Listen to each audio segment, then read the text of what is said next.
This is Jeff Timberell, Director of the Southwest Florida Real Estate Investment Association, here to talk about real-world real estate investing Part 1. This is going to be the first video in a longer series of videos. This mirrors presentations we have been doing in the Southwest Florida REIA for the last 3 months. Disclosure, we're sharing our own experiences and knowledge with you. Please do your own due diligence before utilizing anything here. This is not to be construed as investment advice, and you should seek competent counsel before trying this at home.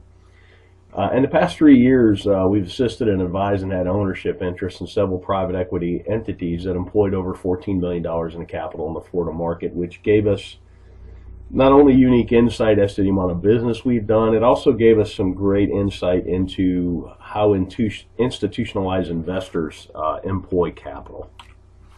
Number one key to being successful is to understand what you're there to do. In my opinion, this is the most important thing. There's so many people running around the world. There's a lot of people wanting to run around and try and do real estate investing. They take courses, they read books, they go to meetings, but they really don't know what they're there to do. They really haven't spent that critical time understanding what you're here to do, what's your mission, what's your goals. I mean, without having any goals, it's hard to achieve any goals, if that makes any sense.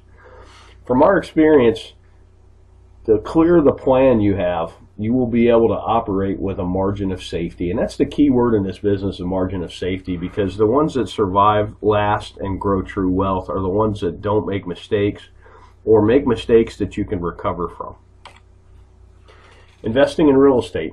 Investment is the purchase of an asset or an item with the hope that it will generate income or appreciate in the future and be sold at a higher price. Keyword, the future for investing. So what does that mean? The act of committing capital to an endeavor with the expectation of obtaining an additional income and or profit. That's what investing is. Something I've learned over the years, it's kind of like a narrative. It's a why in the road when you're talking to somebody that's in real estate. Are they a trader or are they an investor? Investors buy and hold. They get a return from the assets they own. Traders wholesale. Traders fix and flip. Nothing wrong with it. I do it. I've done it in the past. I'm trying to do it again today. I'm doing a marketing campaign as we speak, looking for contracts to wholesale. With that said, it's two different narratives and even two different valuation processes, investor versus trader. You need to recognize the difference between the two. Basic questions for an investor. How much capital are you employing? What's your desired rate of return? When are you going to need this capital back? And then what's your risk tolerance? Those 4 questions are how you determine what you're there to do. Then we'll talk about capital. There's an opportunity cost of capital, and particularly when you're raising capital, which I've been part of some private equity raises, you really need to understand what other opportunities are out there for investors, because generally why would you buy a piece of real estate that pays you 2% a year with all the headaches associated with that, when you can, if you could at the same time own a CD at 5 with none of the headaches. Give you a chart on 10-year T-bills, talk about opportunity cost. You can really see the recession, the Lehman Brothers crash really killed yields, but it's killed yields no matter what. I mean, pretty much at the time I'm talking about this, yields for a 10-year T-bill are bouncing between 2.6 and 2.8%. That's a terrible yield, particularly with the amount of money they're printing. Then you go back 10 years, and this is why investment real estate has become so popular, because it's one of the few places you can get a yield. Here's CD rates from 1984 on, and if you notice, about early 2000s, everybody got excited about real estate, and that's because the CD rates of return just continued to go down. So right now, my God, on a 1-year CD, you're getting not even 1%. That makes real estate attractive, and that's something to watch as well. As CD rates and other rates on financial instruments go up, real estate may not appear as sexy, particularly to an investor who bought in the valley and bought right and has quite a bit of gain on the table. So opportunity costs in the real world. We already kind of talked about this. Most investors we know are looking for at least 6% a year. I know guys that are even looking for 15, and that's a cash on cash, not an internal rate of return.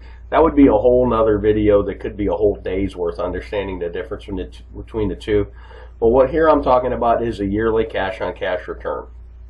And you got to be mindful of unrealistic expectations. I've seen people that have pitched 30% returns, and I've seen investors that are looking for 30% returns. And it's really hard to do. There's a lot of randomness and a lot of happenstance, and you're going to lose a lot more than you're going to win when you're dialing up those kind of deals. Unrealistic returns can lead to bad decision making because you seem to be chasing the golden goose instead of chasing a stable investment that pays you to own it. Let's talk about risk tolerance. These are two great quotes by Warren Buffett. And risk tolerance is really age dependent and your financial situation dependent as well.